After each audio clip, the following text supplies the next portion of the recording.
నా పేరు Nelli Gurudevji. National forum for social justice అనే సామాజిక సంస్థ యొక్క అధిపతి. మీ అందరూ కూడా శోభన్ భాయ్ యొక్క అభిమానులు. నేను ఢిల్లీ నుంచి రావడం జరిగింది. విశాఖవాసిని కానీ అక్కడ సెటిల్ అయ్యాను. ఈరోజు ఒక సెమినార్కి రావడం జరిగింది. మరి ముఖ్యంగా మా సోదరిమణులు ఈశ్వరి గారు, మణి గారు, అనురాధమ్మ గారు, యువి రావు గారు, మన మిత్రులందరూ కూడా ఈరోజు అతనికి నిన్న మేము అందరూ మిస్ అవ్వడం జరిగింది.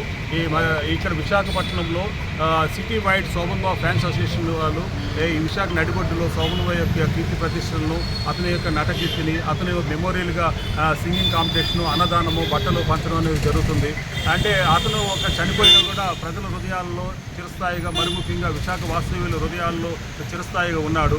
అతని యొక్క మెమోరియల్ కార్యక్రమాలు ఏంటంటే మేము కూడా ఢిల్లీ మహానగరంలో ఇక్కడ శోభన్ బాబు ఫ్యాన్స్ యొక్క సపోర్టు మరియు ప్రింట్ అండ్ ఎలక్ట్రానిక్ మీడియా మిత్రుల యొక్క సహకారంతో ఢిల్లీ మహానగరంలో భారత ఉపరాష్ట్రపతి గారిని, అంటే సౌత్ ఇండియా నుంచి ఉన్న రాధాకృష్ణ గారిని చీఫ్ గెస్ట్గా పిలిచి ఒక పెద్ద మాల్వంక హాల్లో అతని యొక్క మెమోరియల్గా అవార్డు కార్యక్రమాన్ని నిర్వహించాలని, మరి ముఖ్యంగా ఎవరైతే కళాకారులు ఉన్నారో, అట్టడుగు స్థాయిలో ఉన్నారో, మరి ముఖ్యంగా విలేకరులు ఈ యొక్క ప్రజల యొక్క సందేశాన్ని యావత్ భారత ప్రపంచానికి, విశ్వానికి తెలియపరుస్తున్నారో వాళ్ళ సంక్షేమం కోసం వాళ్ళందరినీ కూడా కలుపుకొని ఒక మంచి శ్రీకారం చుట్టడం జరుగుతుంది. తర్వాత మినిస్ట్రీ ఆఫ్ కల్చరల్ అఫైర్స్, తర్వాత ministry of print and electronic media వాళ్ళని కూడా నేను ప్రాపర్ రెస్పెక్ట్ అనేది ఇండియన్ గవర్నమెంట్ ప్రొవైడ్ చేయట్లేదు.